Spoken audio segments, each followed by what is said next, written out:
Coucou tout le monde, j'espère que vous allez bien. Je vous retrouve aujourd'hui avec un nouveau type de vidéo en voice-over, c'est la toute première fois, pour vous partager la recette de mon granola tout chocolat. C'est juste ultra bon, alors voici la recette. Dans un grand saladier, je commence en versant 200 g de flocons d'avoine.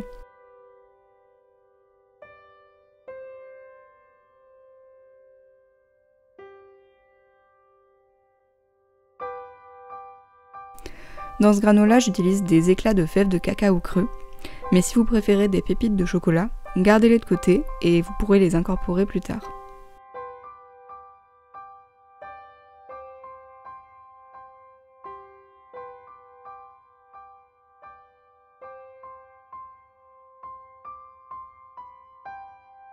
Ensuite, je concasse grossièrement 100 g de noix de cajou.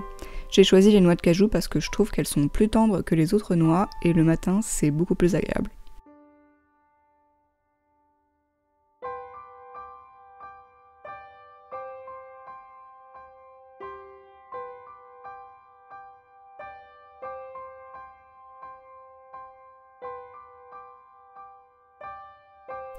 Dans un bol, je viens faire mon mélange liquide qui servira à lier le granola.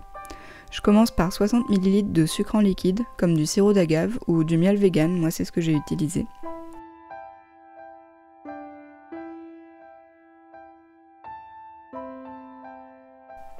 À ça, je rajoute une cuillère à soupe de beurre d'oléagineux, n'importe lequel, votre préféré. On mélange bien avant d'y incorporer 2 cuillères à soupe d'huile végétale.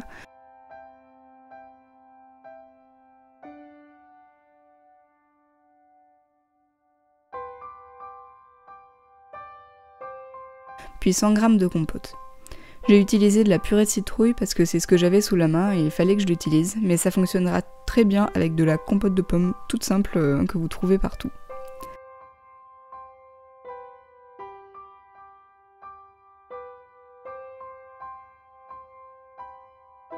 Ensuite, on rajoute une bonne cuillère à soupe de cacao non sucré.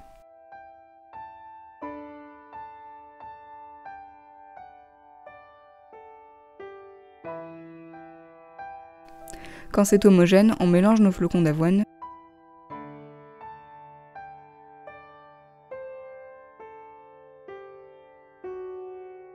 Puis on verse le liquide par-dessus.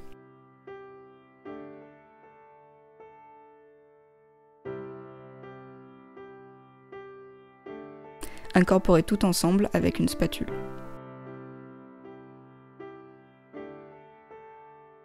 Quand on ne voit plus de morceaux secs ou de flocons d'avoine qui n'est pas incorporé, on peut lancer la cuisson. Préchauffez votre four à 180 degrés Celsius et étalez le granola sur une plaque recouverte de papier cuisson.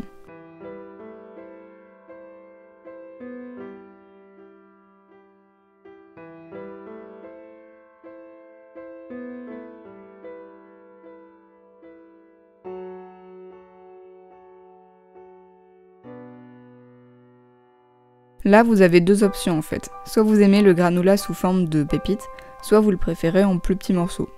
Pour avoir des pépites, vous allez appuyer sur le granola avec vos doigts pour les coller les morceaux ensemble et en faire quelque chose de compact.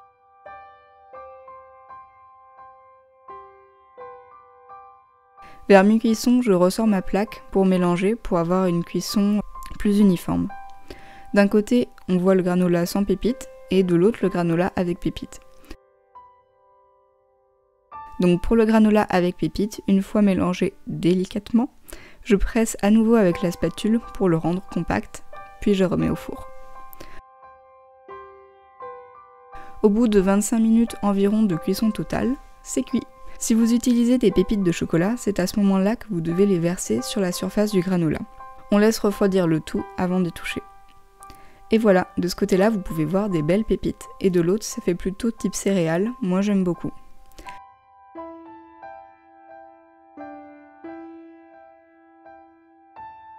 Je transvase le tout dans un gros pot en verre hermétique pour le conserver.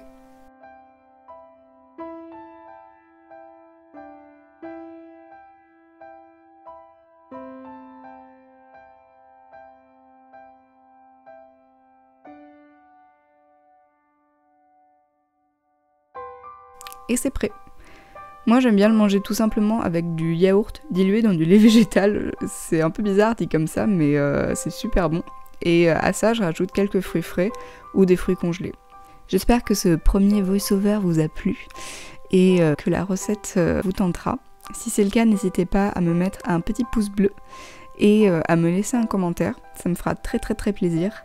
Retrouvez la recette complète avec les quantités et les instructions sur le blog, ce sera beaucoup plus simple pour vous. Le lien se trouve dans la description. Merci d'avoir visionné et je vous dis à très bientôt.